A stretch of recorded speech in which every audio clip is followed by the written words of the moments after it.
Shalom Bapak Ibu Saudara terkasih dalam Tuhan. Puji Tuhan kita boleh berjumpa kembali di dalam konten Indah Bersamamu kali ini. Di pagi hari kita mau datang di hadapan Tuhan untuk kita boleh bersekutu dengan Tuhan, sebab kita percaya ketika kita mendekat kepada Tuhan maka kita bisa merasa tenang dalam hidup ini.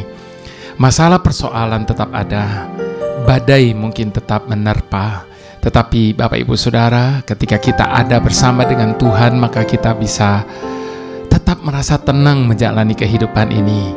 Sedahsyat apapun badai yang menerpa kita, seberat apapun masalah yang tengah kita hadapi hari ini, percayalah kita ada di dalam gendongan Tuhan. Dia menggendong kita dengan kasih-Nya, dengan tangan kanannya yang perkasa itu, yang membawa kita dari satu kemenangan kepada kemenangan yang lain. Ketika Dia menggendong kita, maka tidak ada satupun yang lain yang dapat mendekat, yang dapat melumpuhkan kita. Sebab bersama dengan Tuhan, kita cakap menanggung segala perkara.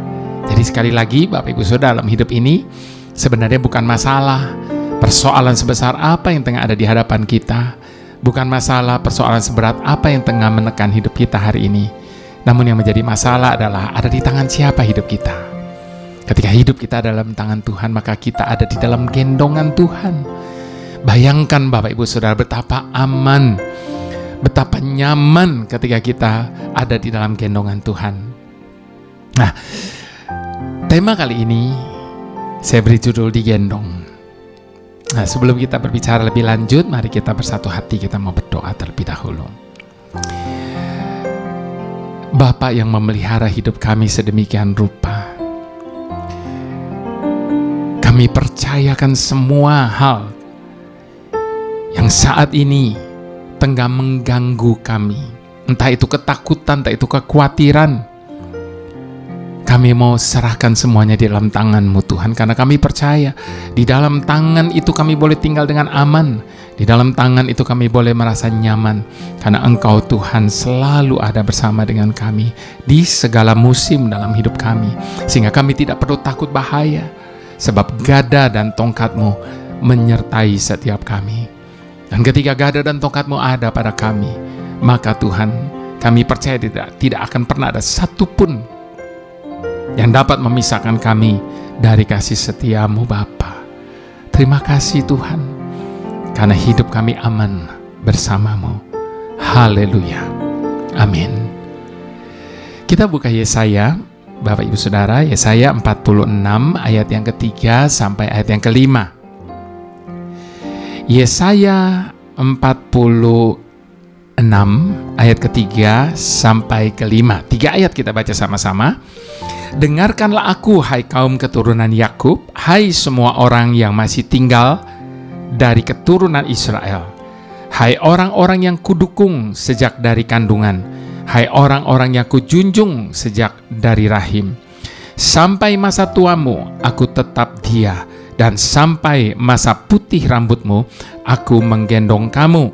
Aku telah melakukannya, dan aku mau menanggung kamu terus. Aku mau memikul kamu dan menyelamatkan kamu.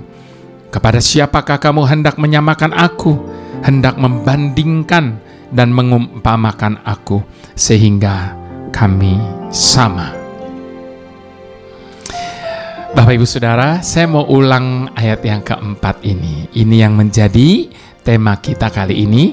Sampai masa tuamu, aku tetap Dia, dan sampai masa putih rambutmu, aku menggendong kamu. Aku telah melakukannya dan mau menanggung kamu terus. Aku mau memikul kamu dan menyelamatkan kamu. Nah, Bapak Ibu Saudara, berbicara tentang menggendong, maka saya teringat akan sebuah kisah.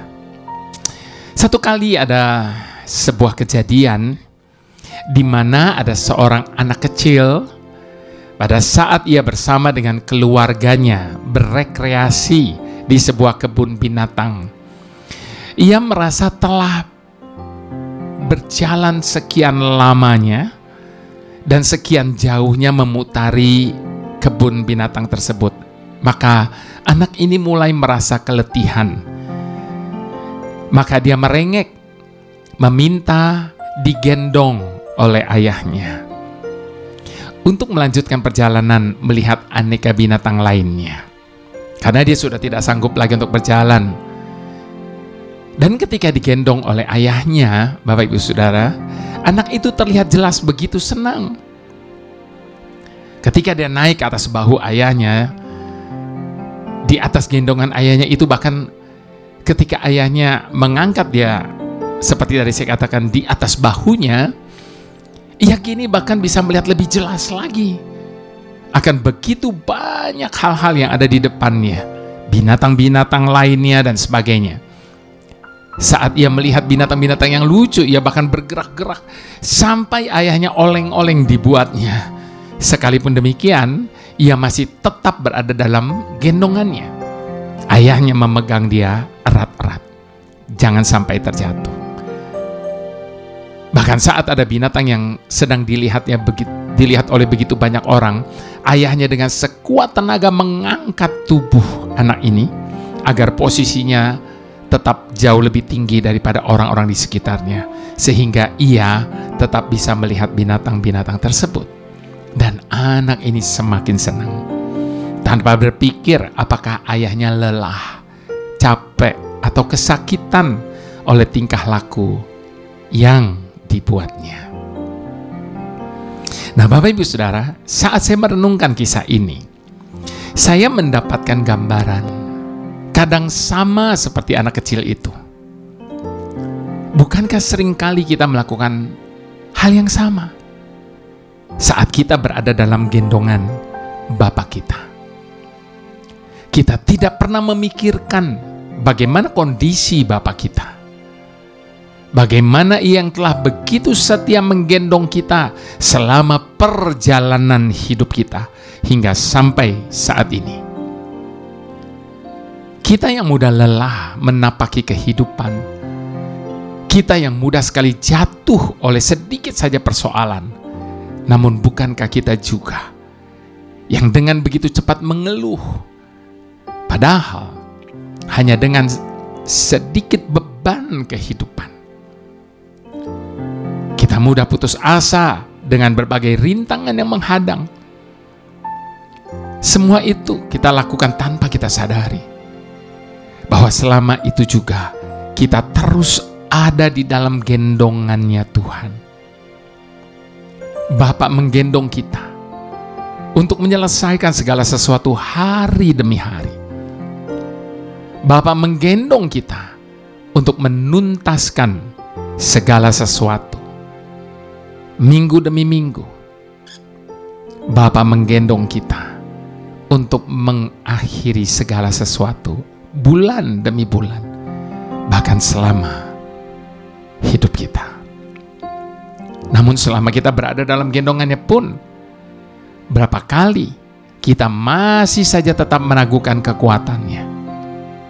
Berapa kali kita masih terus berulah dengan bertindak semau kita, sehingga menambah berat beban gendongannya.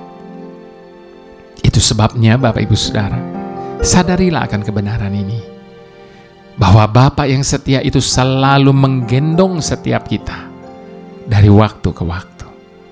Itulah janjinya, seperti dikutip dalam firman-Nya. Untuk itu, masih pantaskah kita meragukan kekuatannya? Jangan pernah meragukan kesetiaan janjinya kepada kita. Ia yang telah memulai segala sesuatu yang baik dalam hidup kita, Ia pasti akan menuntaskannya, setiap pekerjaannya, dan segala rencananya dalam hidup kita. Dan bagian kita yang bisa kita lakukan untuk Bapa hanyalah satu: ikuti aturannya. Tetaplah yakin serta letakkan segenap kepercayaan kita kepadanya, untuk Dia dapat berkarya di dalam kehidupan kita. Buang semua keraguan-raguan, karena Dia Bapa bisa dipercaya. takkan ragu, ku berjalan di dalam lembah yang kelam, ku tak takut, sebab Engkau besertaku.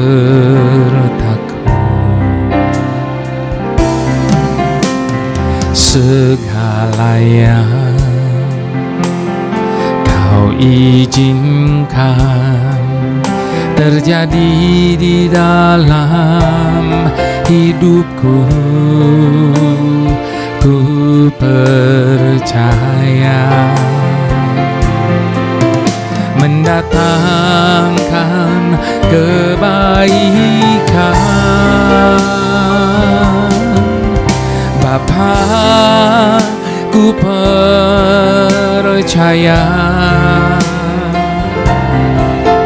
rancangan-Mu indah. Bapa, ku percaya Kau turut bekerja dalam segala hal, mendatangkan kebaikan bagiku. Tuhan tidak menuntut kita untuk memahami segalanya. Yang Tuhan minta adalah kita tetap percaya bahwa apapun yang Dia izinkan terjadi, apapun yang Dia rancangkan bagi setiap kita, semuanya akan mendatangkan kebaikan bagi setiap kita. Itu adalah rencana Tuhan atas hidup kita. Dia mengubah segala sesuatu yang tidak baik menjadi kebaikan bagi setiap kita. Percayalah atas apa yang Dia izinkan terjadi dalam hidup kita. Sebab kita tahu satu hal, Dia tidak pernah merancangkan sesuatu pun yang buruk atas hidup kita. Itu sebabnya mari kita nyatakan kepercayaan kita sekali lagi. Takkan ragu, ku berjalan di dalam lembah yang kelam, ku tak takut, sebab Engkau besertaku.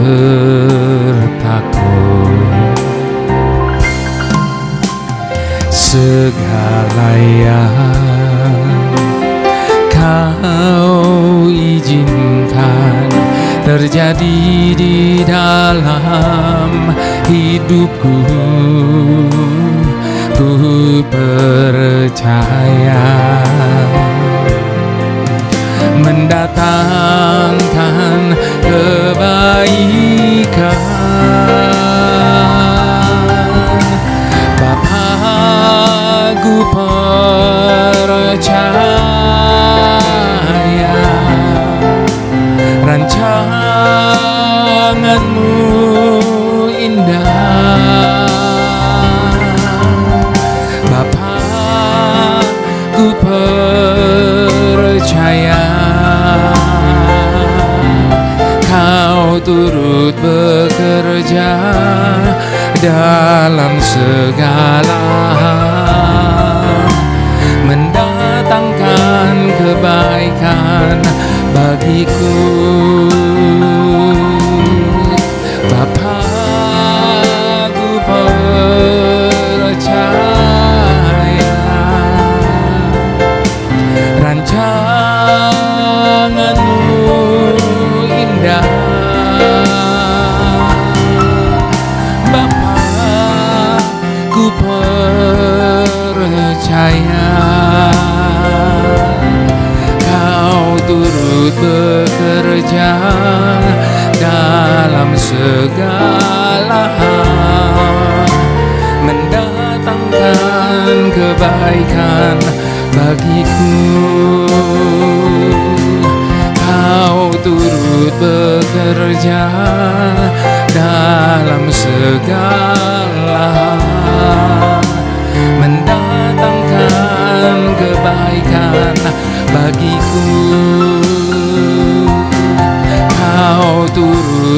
bekerja dalam segala hal, mendatangkan kebaikan bagiku.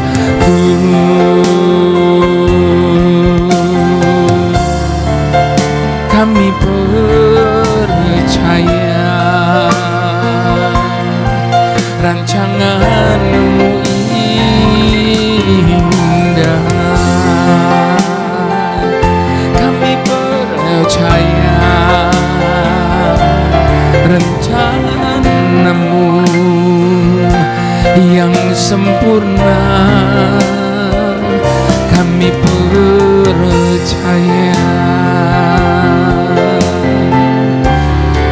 Apapun keadaan kita, bagaimanapun situasi kita hari ini, percaya Dia tidak pernah merancangkan sesuatu pun yang buruk atas hidup kita. Itu sebabnya serahkan semua ketakutan dan kekhawatiran kita kepada-Nya, sebab Dialah yang bertindak atas hidup kita. Tidak akan pernah Dia biarkan kita menghadapi apapun sendiri, sebab tangan yang perkasa akan senantiasa menopang hidup kita melewati segala musim dalam hidup kita. Buktikan sendiri, sungguh Dia telah menjadi Bapa yang bisa kita percayai. Haleluya. Tuhan Yesus pembuat mujizat. Seringkali ketika kami diperhadapkan dengan masalah yang besar, kami mencoba mengatasinya dengan kemampuan kami sendiri. Dan ketika kami sudah tidak mampu, kami mencoba jalan pintas dengan mengandalkan manusia. Namun di saat semua sudah tidak ada lagi harapan, di saat kami sudah betul-betul tidak sanggup lagi, baru kami menyerahkan semuanya kepadamu. Dan setelah kami menyerahkannya kepadamu, kami menunggu.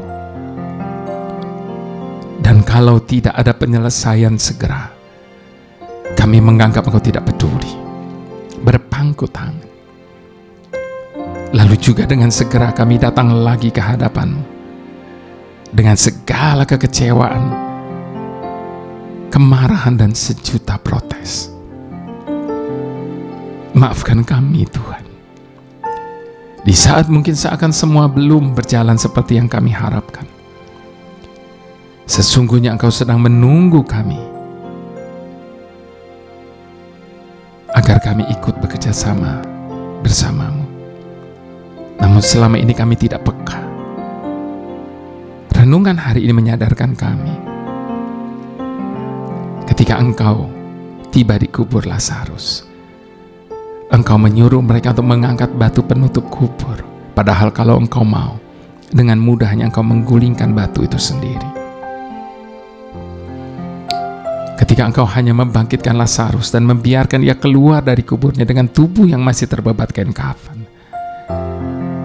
Bukankah kalau Engkau mau, Lazarus keluar dengan tubuh yang dipenuhi kemuliaan?